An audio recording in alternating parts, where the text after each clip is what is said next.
Ladies and gentlemen, Trojans, it is with great excitement that we kick off our first panel session on the USC Marshall Summit. As we all know, AI has become an integral part of our daily lives, influencing various fields such as business, art, and education. Today, we'll delve into the impact of AI on business, the strategies to harness and upskill the business with AI, and the essential policies needed to protect against any potential exploitation. Let's dive into this captivating conversation and explore the possibility that AI can bring to our business landscape. Now, without further ado, let us welcome back Dean Garrett, who will be our expert moderator in leading the discussion on the future of AI and business. Dean Garrett, the stage is yours.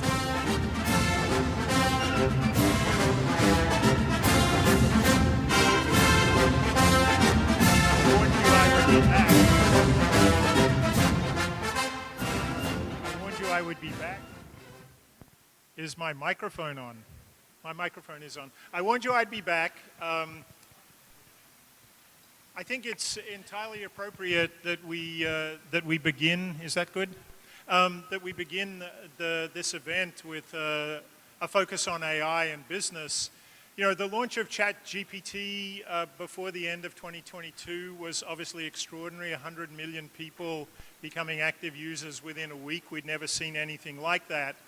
So I think that, we all understand that there are incredible business opportunities that are coming from AI, but that there are also, it's understandable that many people in society are really worried about the unintended consequences of AI.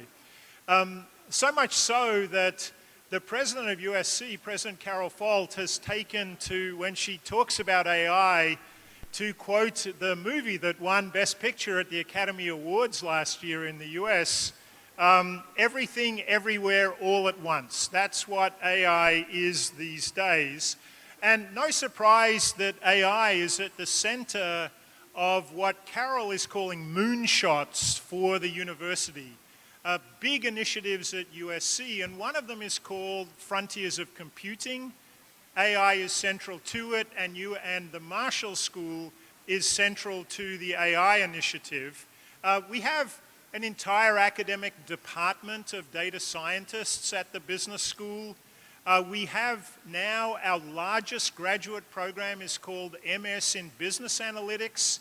It's an AI-focused degree. At the end of this month, we're going to have a brand new degree joint between the engineering school and the business school at USC called AI for Business. Our Neely Center for Leadership is concerned about ethics in AI, and our Digital Competition Initiative is concerned about the regulation of AI. How can we regulate AI without stifling innovation?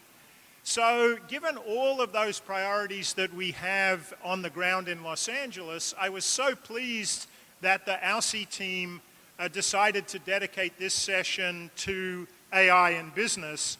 And it's my honor to be able to moderate just a fantastic panel here this afternoon. So let me briefly introduce our panelists, and as I name you, could you each come up in turn? So the first person is my friend and colleague, Tianshu's son. Tianshu is associate professor in the data sciences department at USC, but he also has a joint appointment in computer science at the Viterbi School. His teaching and research, please sit, looking good by the way. His teaching and research focuses on what he calls digital transformation between the on and offline world. And he's worked with an incredible array of the biggest tech companies in the world, including Facebook, Alibaba, and Adobe. And he's a real expert on China's digital transformation. And I think one thing he's going to talk about today, he's certainly impressed on me, is the fact that as we see constraints on globalization as we used to understand it, that is the movement of goods and services, what we're now seeing is, even if that's slowing down, we're seeing an acceleration of digital movement in the global economy, what he's calling globalization 2.0. So welcome, Tianshu. Second, Herman is here, Herman Widjaja, who's the CTO of Tokopedia. and the CEO of a fintech called SDB. He also supports, I know, and you're committed to, the Tokopedia Academy, cultivating new talent in technology. And prior to Tokopedia, he led technology teams again at some of the biggest names in tech: Google, Facebook, Amazon, Microsoft. And in addition to that, I gather you hold 8 patents, and you've got 4 that are under application. So welcome, Herman. Last but certainly not least is Jennifer Zhang. Jennifer is a visionary entrepreneur in generative AI. She's a co-founder and the CEO of Widjaja, and she's led the company to become a global leader already in another term of art, AGI, Artificial General Intelligence. And under her leadership, the Widjaja has already achieved remarkable growth and is now serving over 300 clients around the world, including many Fortune 500 companies. So thank you very much, Jennifer, for joining us. Okay, so let's get started. I think we'll start with you, Herman, because the Tokopedia Goto story is an incredible one. So can you sort of walk us through it a little bit with a sort of AI lens rather than just a broad tech lens? So please tell us the story a little bit. Okay, so I think, hi everyone, my name is Herman. I'm so proud to be part of this room, even though I'm not a Trojan, so I started learning about some of the moves, so thank you. Thank you, Garrett, for having us. So I think when you look at Indonesia in the last, I will say 10 years, right? The digitalization is really, really up and growing. I think for the last 10 years, there was a bit of excitement towards making things actually digitalized, right? And given the landscape of where we are, right? We are basically one of the largest marketplace in Indonesia, Tokopedia. We are basically serving more than 100 million users, 14 million merchants, more than 1.8 billion product in our application, right? So even when you think about how we can actually give the right recommendation when you are searching for iPhone case or whatever it is, right? This is no longer a traditional technology can solve, right? AI is something that we have to go. In fact, search is our first application of AI 6 years ago. The same thing with Gojek. I think 2 years ago, we married with the largest mobile on-demand in Indonesia. They're actually serving food. They're actually serving the right? Very similar as well. How do we make sure that we actually put the right pricing at the right time based on the supply and demand? That one will also require a lot of AI solution as well. Can I just, so we make this as interactive as possible. I mean, sure. Everyone who's not in the business thinks that ChatGPT was the revolution, but that's obviously only about, large language models and, yes. and text and voice. Yes. So give us a sense of what AI in the back office, in the engine room looks like at a company like Tokopedia. I think maybe for those of you who are not technologists, the difference between AI and traditional technology is as simple as when you ask what is 1 plus 1, in the traditional technology, we tell you 1 plus 1 equals 2, because that's what mathematics basically said. But in the artificial technology kind of world, why 1 plus 1 equals 2 is because many people said 1 plus 1 equals 2. And also it's justified by the real user. So I think there are a lot of learnings in actually AI. And when we basically started when we basically exposed to the needs of AI back in 2016, the reason is because the scale of where we are, we could not be able to do it with a normal traditional way. That is why we have to brave ourselves to jump into AI. Was it easy? Definitely not. Because when you move into AI, there is a path of you have to learn, you have to allow the machine to learn and bake in and stuff. So now, those are the stuff we call it traditional AI. It's very, very interesting. 2016, 17 is the sexy things, AI, but now we call it traditional because now the LLMs is literally all over the place, right? And I think what's so cool about what I call the second generation of AI is the adoption to coming to AI becoming easier, right? Recently, we basically use a public LLM, right? One of the public LLM, and basically I said to my team, hey, you know what? In the past, whenever you want to know what is the HR requirement, HR rule book, HR guidance, we always ask the HR person. Now, with the simple PDF, you put it into a LLM, and suddenly you can basically just ask the LLM. So I think now what's actually what I love so much about this AI version 2 is the adoption becoming so easy. So can I ask you about that too? So we're trying at the Marshall School to stay in front of this, to put a lot of AI into the classroom. And one of the things I saw last week is one of your colleagues, Tianshu, was showing how now you can talk code without being a coder into an LLM. So is coding as a skill going to go away, do you think? No, I don't believe that. So I think when we look at AI, to me, technology is an assistant, right? It actually helps us to be better. Yes, there are a lot of tools called Amazon, called GitHub Copilot or Amazon Code Whisperer that the promise is that it can actually replace you doing coding. That is not true at all. What it does is basically it helps you with all the mundane tasks and everything else so that coding becomes easier and faster. You can actually create a test automatically using those kind of system. However, it's not bulletproof because then you have to need the human mind to see whether what you are actually testing is still right or wrong. So LLM, in my humble opinion, will not change the developer or whoever. It's actually just enable them to be better. Okay, so Jennifer, when we spoke, I think it was last week, you had this really, I thought, creative example of LLM use, which was sort of simultaneous translation, I think, into lots of smaller languages that wouldn't make a lot of sense. So, you're not in Indonesia, you're sitting in Singapore in a very different environment. Could you talk a little bit about your perspective on this possibility, the sort of internationalization where everything doesn't have to be in one language because of this simultaneous translation possibility? Yeah, actually, very proud to share. Because I think once last year we have the ChatGPT popular among the US. Then we actually have been organizing a discussion internally. Then we think about what actually the use cases is most popular and powerful to enable our local customers. So some of them actually the e-commerce player, the cross-border. Yeah, I say by the way, our product manager is also SC. So at that time, so the content is when they actually develop SQU instruction, not only for the text, but also voice, but also video, they need to actually, for example, we make the English one first, then need another operation teams, make another Bahasa version, and need to translate it, and also distribute it in the Bahasa platform. So now what do we do? Actually very simple. We transcript one English version, and click, you can generate Bahasa, Thailand, Tagalog, all the Southeast Asian language one time. So it means your operation people don't need to actually rewrite the same SQL description at the text base. So that's a fascinating thought. I mean, in the global period, we thought English has obviously become the global language of business.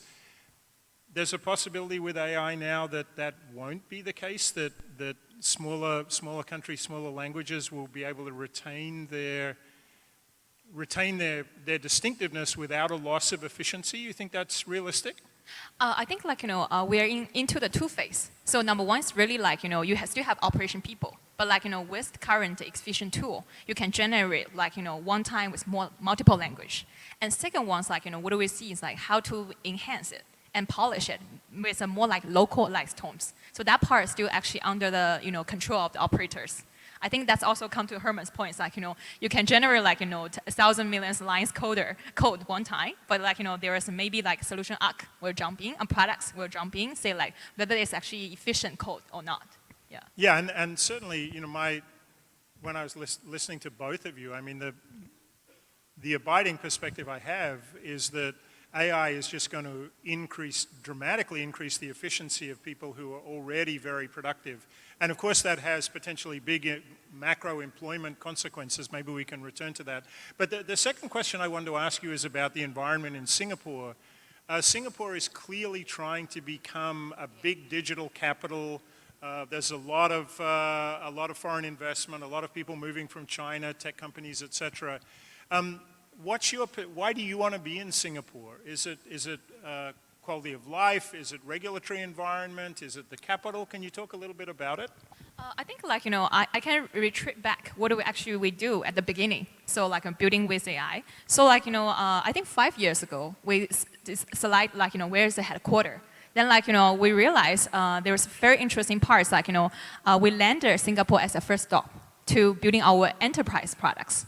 So the good parts of that is like, number one, so it's actually very open and innovative environment in Singapore, especially enterprise. They are very willing to try the new products. And second ones, I think is mostly talents. So as I mentioned, because like, most of AI talents actually centralized in Singapore, then they go to somewhere else. I believe like, even now a lot of like, tech giants is there to So it's not about the regulatory environment, it's a sort of agglomeration effect that talented people want to be with other talented people? I think it's also because like, currently they want to building an open environment, but also they want building trust and verified AI environment in Singapore.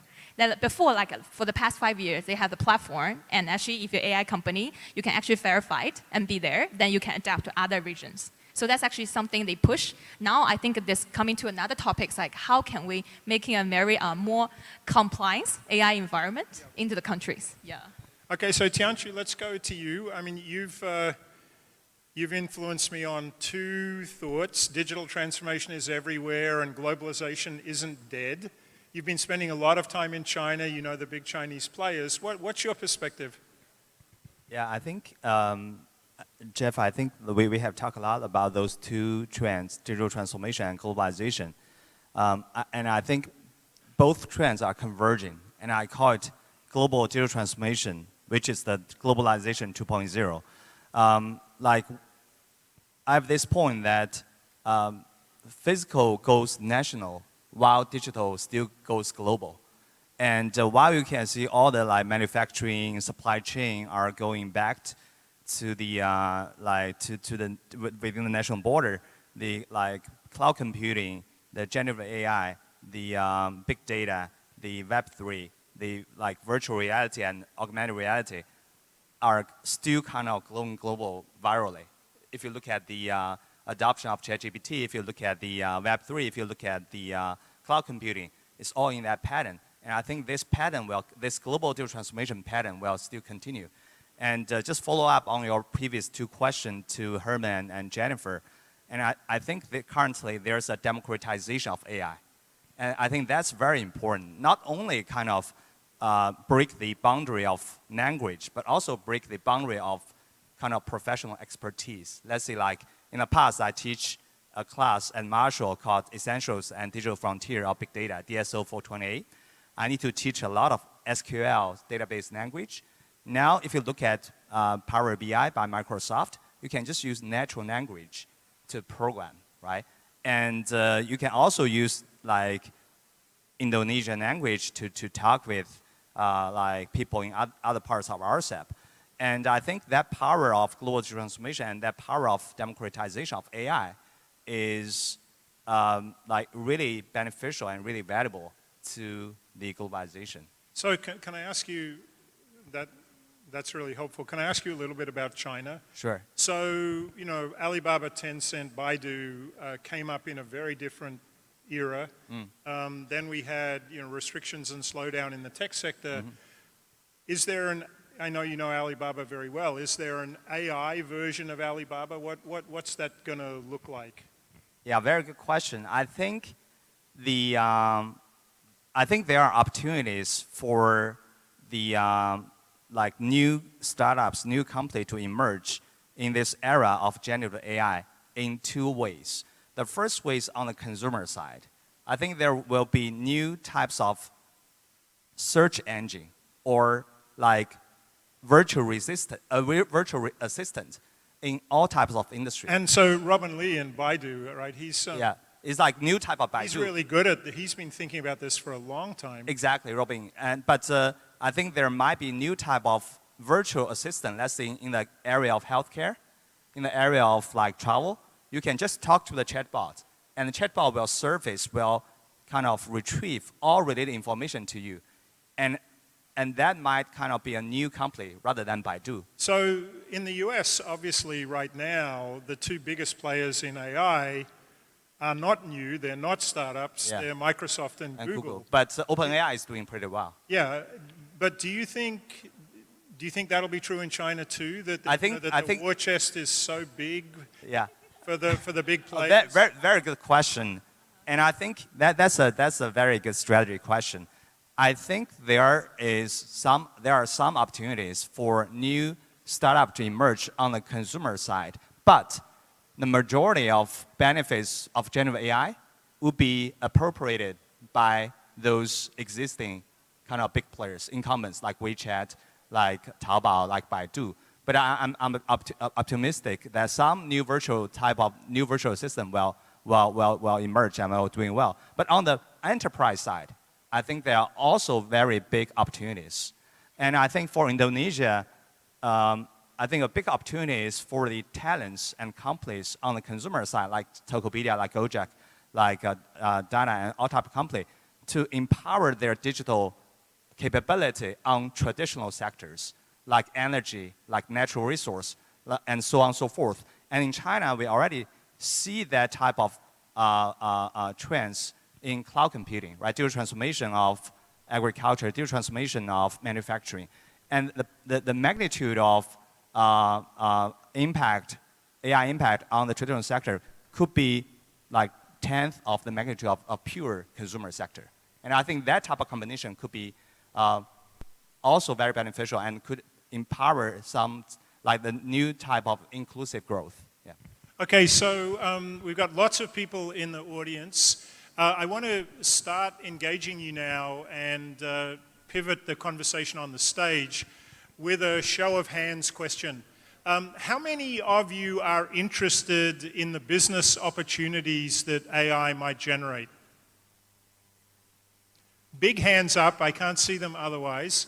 So that's a minority of people in the room. Let me ask the second question. How many of you are worried about what AI might mean for employment or what it might mean to be human? So we've got business opportunity on one side. Who's worried about the societal dislocations of AI? Hands, show of hands again. So pretty balanced, I think, between the two. Now, you're all tech-forward people. How do you, we go back to you, Herman, are you worried about, well, let's talk at the corporate level first. With AI, do you employ fewer people, more people, the same number of people? Are you worried about what's going to happen to the future of work in Indonesia? I know, it's a very young population. Everyone wants to invest in human capital, but are you worried that the AI is going to wipe out jobs?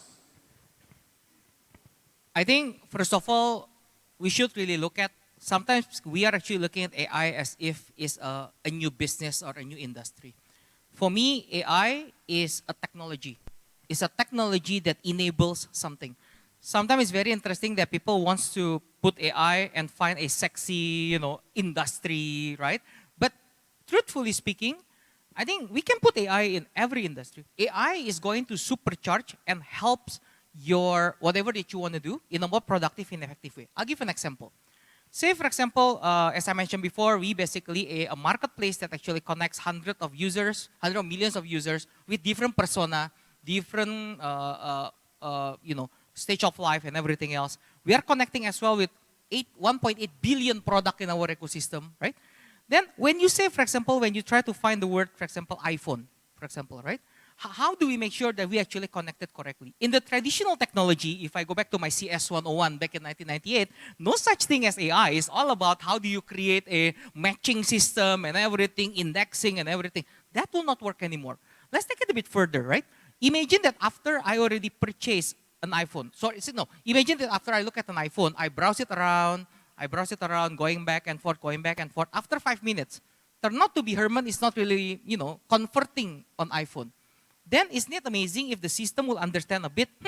Maybe Herman is really worried with the brand. Maybe we should actually start giving him a look-alike product, right? Maybe you should actually give something else, right? But this is, I think this is what people who aren't in the tech sector get frustrated by. I ask you a question about employment and you say, oh wow, the technology is so cool. I will answer the question. I will answer the question. So I think the way I look at it, right? I mean, whether it's going, in my humble opinion, whether you have AI or not AI, the way I look at it is doesn't translating directly or indirectly into whether we're going to employ more people or not. Because when we employ more people or not, that depends on what you want to do in the business, right? Of course, we need, what the AI can do is to improve productivity. Now, granted, if the business is stagnant and the business doesn't actually move anymore, there is no growth anymore, AI, given that productivity will increase, we don't need that many people. However, if we are actually going to the other way around, which is half glass full, maybe we still need the same amount of people, but more productivity. So I presume, Jennifer, I mean, please let's get under the bonnet of your business. I presume you just don't have to have a lot of employees, right? So do you want to, I mean, please don't give away any business secrets, but how do you think about this? You know, so I think everyone knows that the debate among economists is very straightforward. The economists say, listen, we've had big technological revolutions in the past. Everyone was worried they were going to kill jobs, and it didn't happen. We had higher quality of life and more employment after. But there's, I think, a reasonable position that says this time it might be different. And so I'm just wondering, you know, if we peek into your business, how important are machines versus humans? Thanks for the questions. Actually, I can share the answer from another angle because, like, you know, so you're not going to tell us either about how many people you employ. I love it. Yeah. So the ways actually before, I think I shared the same pain with Herman before. It's like, you know, really when we hire a local engineer in Indonesia, it's hard. Actually, we outsource a lot of coding in India and also China. It's not like, you know, we're actually taking local jobs. Actually, we need to building the R&D center out of Indonesia. But you can imagine now, because, like, you know, most people, before you need to chase a lot of like legacy to learn all the coding skill before. Right now, you drag back to the same line. Means everybody learn the new AI technology. You can do the prompt engineer from zero. So the people, students in like US, in China, and here, you can start doing prompt engineer and start coding, which is a dramatic opportunity for boost up talents, especially IT talents here. That's my angle to answer this. No, I think, I mean, and I think that, I mean, that makes perfect sense to me, right? If you're investing in human capital today, you would make people, we would give people the skills to be able to take advantage of AI.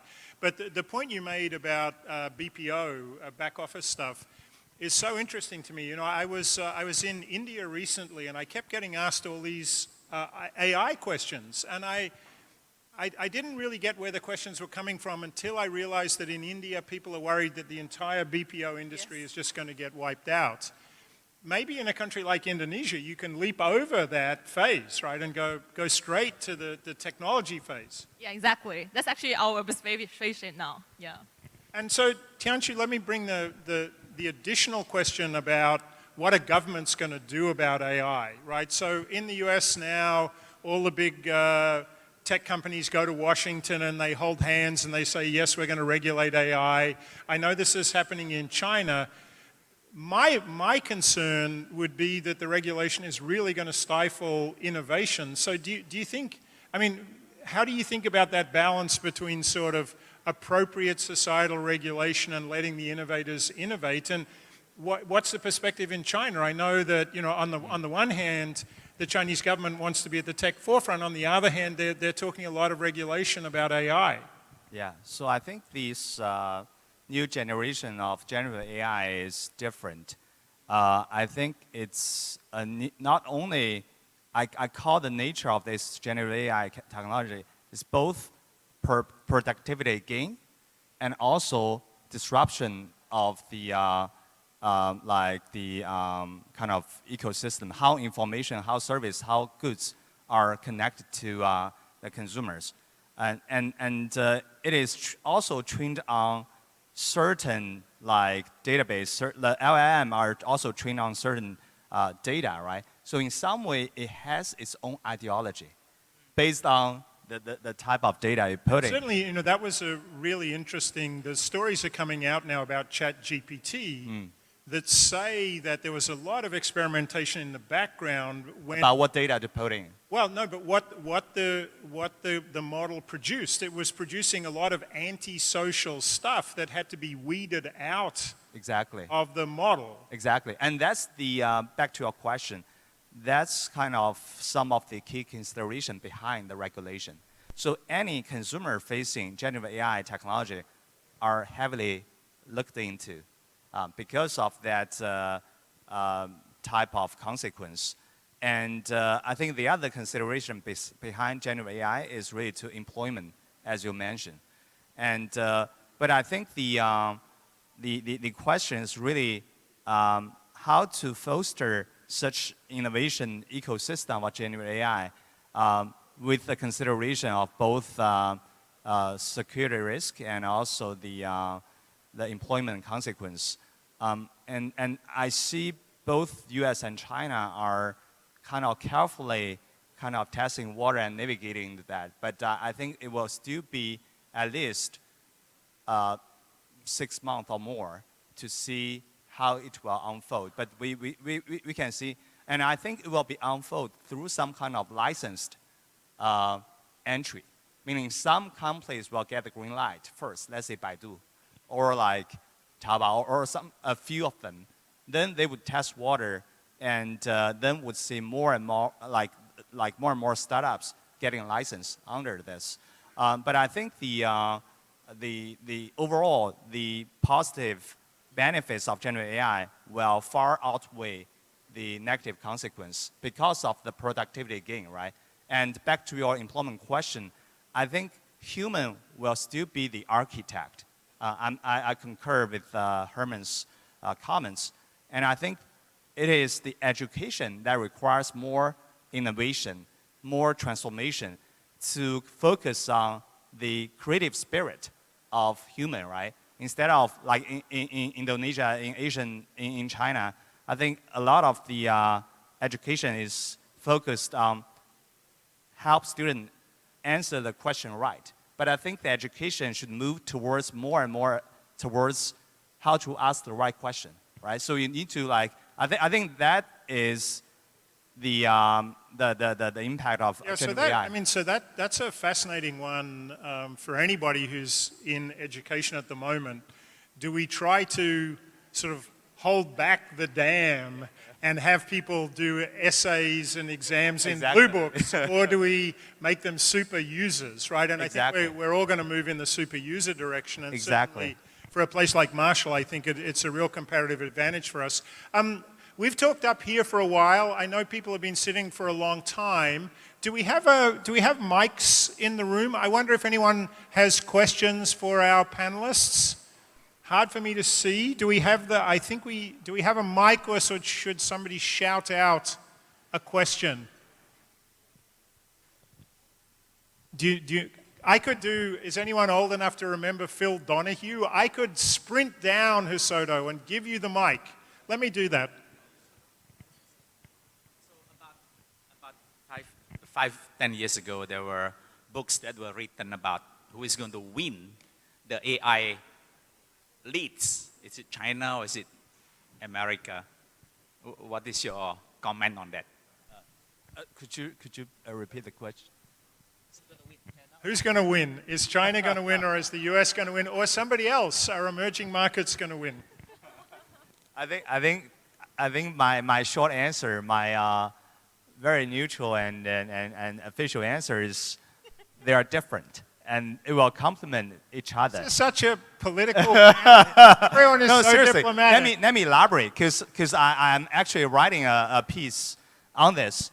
I think the OpenAI and Microsoft and Google, they are more and more doing the moonshot, right? With tens of thousands of NVIDIA GPUs, right? If you look at OpenAI, they're thinking of how to train the LLM with over 100,000 NVIDIA GPU connected together. No one had ever heard of NVIDIA, and now it's the most valuable company in the world. Yeah. It's unbelievable. I think Sam Altman, OpenAI CEO Sam Altman's vision is to advance the frontier of scientific research, right?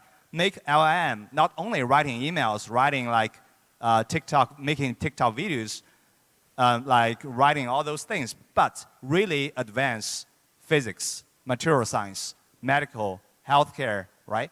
But if you look at the focus of Chinese companies, most of them are focused on applications, right? focused on, also I think Indonesia, I think focused on consumer products, right? Focus on new type of like innovative products. And also because of the US-China geopolitical tension, NVIDIA cannot offer GPU at a massive scale to China, right? So I think it will be different, right? If I have to answer it, like they would have different focus, just like the previous generation of consumer internet, right? The Great Wall divided the two, and within the Great Wall, internet Great Wall, the Baidu, Taobao, and so on. This is back to the deglobalization, globalization. The US explicitly is saying it wants to choke off advanced technology innovation in China, and if you can't get the chips, right, you can't do the work. So I'm wondering, Jennifer and Herman, so we've got these two 10-ton gorillas, the United States and China, that are obviously have been dominant in so many sectors. Is the AI world creating opportunities for other players that aren't in the US and China to become global leaders? What do you think? I think it's not for the global leader, but like more localization level. Like, I think actually it's not US-China wing, it's the user wings because you have much powerful tools actually operating and reorganizing your business. So I guess the fundamental what I find is like, one side is a moonshot, as Sean mentioned. And the second part is like really it's enable your daily person and daily enterprise owners can feel how useful it is. So like, I think like, for all the emerging countries, I think like, quickly adapt AI and technology and find the use cases and finish the last mile gap of AI adoption is the biggest opportunity for all the people sit here. Yeah. So Herman, I mean, Indonesia is north of 250 million people, Southeast Asia 700 million. Do you have the ambition to be the dominant regional player? Are you worried about other people coming in from the US or China? I think we have to win, right? I think we have to win this battle. I think the next panel, if I'm not mistaken, is about 2045 Indonesia emas. Is a very aggressive goal. 100 years we become developed market. So that requiring us to basically push hard. So I think going back again, Pa, if I can answer it as well, it's very similar to what Professor Sun and Jennifer basically mentioned. When I look at US, there are a lot of nitty-gritty, integrate foundational part on making AI faster, better. One of the problem with the Gen AI right now is expensive. I want to make it very clear. Very expensive, right? I think there are a lot of the work that's actually being done with NVIDIA, with Intel, with AMD, and actually to make it even more cheaper and more affordable for everyone. I think for that, I have to say that US is a bit more on the leading edge for that. But when you talk about application on using AI, I call it applied AI, China is amazing. When you look at the China product, for example, the way they do personalization, hyper-personalization, that is just so amazing. I think Indonesia, we are actually quite lucky because we have both US and China as an example. For example, for me, when we're actually doing LLM, right, there are a lot of options. We can use ChatGPT, kita juga bisa pakai Google Bard, we can actually use Facebook also going out with something, Amazon doing out something. I also heard that some of the China company also doing some LLMs as well. So it's like, you know what? Why don't we use it? And we basically just apply it because there are too many localization user problem that I think we can actually solve immediately by using China or US LLMs or AI. Perfect. Another question from the audience. I'm happy to run a microphone out if we need to do that. I don't see a hand though. Anyone want to ask our panelists a question? I'm getting blinded by the light here. By the way, that's an old Bruce Springsteen song. Yes. There is a, where is... Hi. Yes. Hello. Welcome back, Jeff. My name is Hendra. I'm more concerned about the effect of AI on NI, natural intelligence, because more and more of people are now relying on AI. And at the same time, there's a book on the end of knowledge. And I would be interested to see how the panel responds. Thank you. So I think that this is the big broad question about AI acting like humans, AI debasing humanity, the machines are going to run the world, singularity, all of that stuff. So clearly lots and lots of people in society are really worried about this. What do you all think? How can you assuage concerns about, obviously the word intelligence is something that we used to associate with humans and now we associate with machines. How do you allay the concerns of people who are really worried about what's going to be left for humans? I don't know who wants to go first on that topic. Let me try to, as a professor, let me try to take this hard question for it to get some time. So I'm optimistic, and I always try to think about the positive side of technology and on how to create value. I think AI and generative AI and all those virtual assistants would help us kind of focus on the most creative jobs, right? And help us do a lot of the heavy lifting, right? Let's say yesterday when we were chatting with Paboy, we talked about the coal mine, right? And a lot of those AI could be serve as truck drivers at those extreme environment in future. And if you think about programming, human could focus on the 10% architect job, right? And allow AI to do the 90% time-consuming, tedious. So you're on the efficiency side, but I'm sure lots of people are worried about ethics and morality and culture and all of that stuff. Is there, right? It's the core humanity things that people worry about. That this is the dystopian view that AI is going to destroy all of that. You want to take a crack at this? I think the way I look at it is we should not make AI as a master, right? I really like what Professor Sun basically mentioned. It's a great virtual assistant. I think when we set up our business, when we set up our stuff, we need to make sure that AI is not your master. I'll give an example. Recently, one of the biggest challenge in AI, not only just security and also cost, but also what we call hallucination. What is hallucination? Hallucination means that it's either, especially with the new generative things, it's actually giving you misinformation, wrong information, or incorrect information, or biased information. I think this is where if we just blindly rely on AI, it's like you're blindly asking your car to drive, right? I think there is no autonomous vehicle company that says, oh, don't worry, you can sleep in the back and you can just ask him to drive. They always say precautionally, you still need to be on driver's seat. It can help you. So I think very similar, for example, in my team, I'm a bit worried, to be honest. I'm actually in the brink of, I know you're very excited now. When you say, oh, Herman is worried. Yay, this is exciting. I think one of the excitement recently with the engineer is the creation of this called a GitHub Copilot, where people can, the thesis is that, oh, just say you want to create a function that does ABC. Boom. The code amazing. is there. I was looking at this in real time. Exactly, right?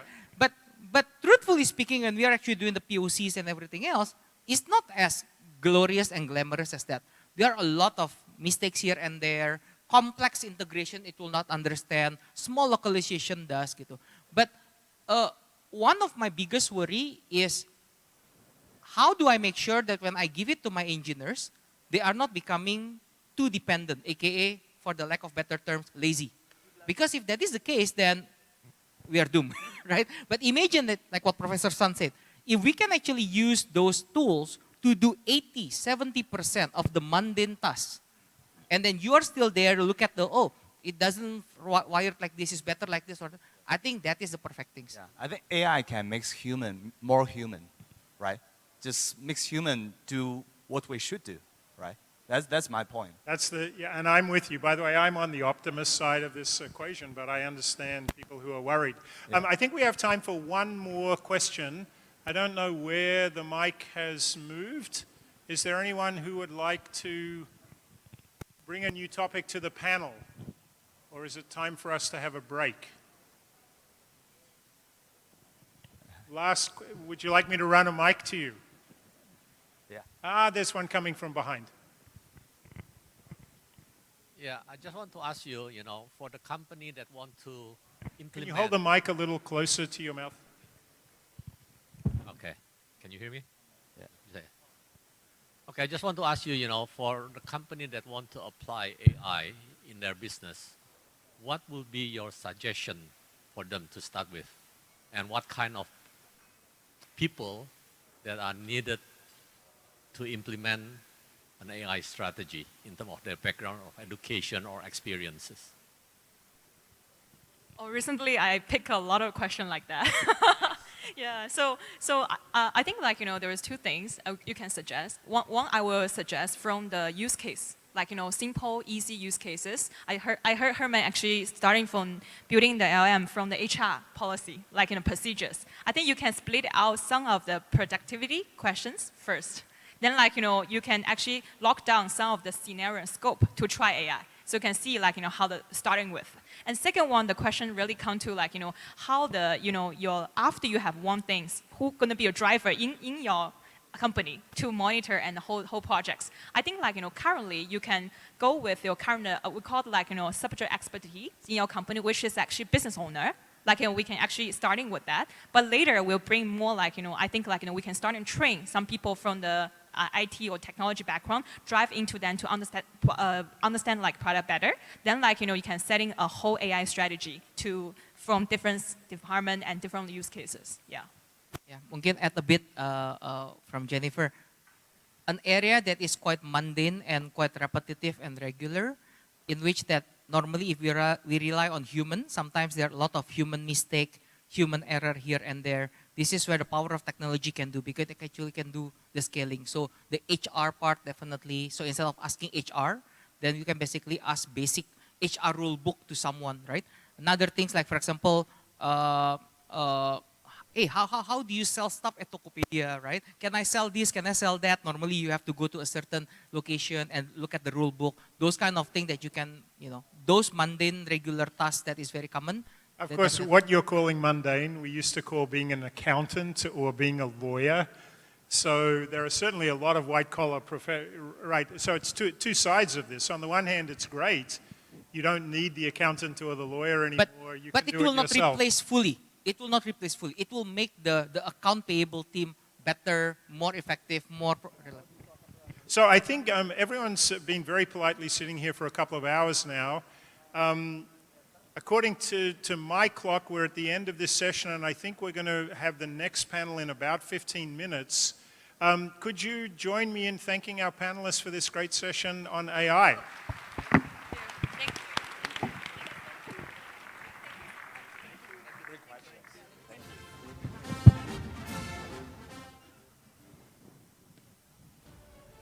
And thank you. Let's give a big round of applause to Dean Garrett for his role. Please kindly remain on stage for our speakers and moderator. For Professor Tianshu, Miss Jennifer Zhang, and Mr. Herman, please kindly return to the stage as we will have our token and appreciation moment. Miss Jennifer.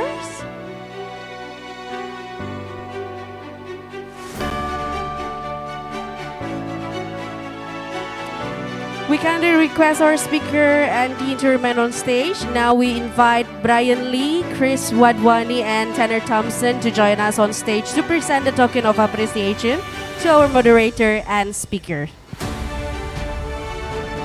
Let's show our gratitude and appreciation for their valuable contribution to the insightful panel session. And let's take a moment of photo.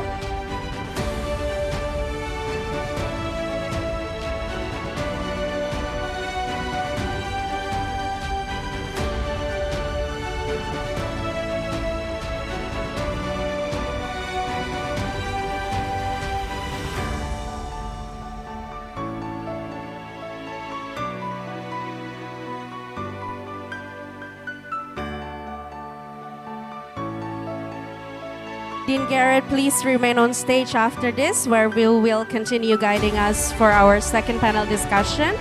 As for Professor Tianshu, Miss Jennifer Zhang, and Mr. Herman, you may return to your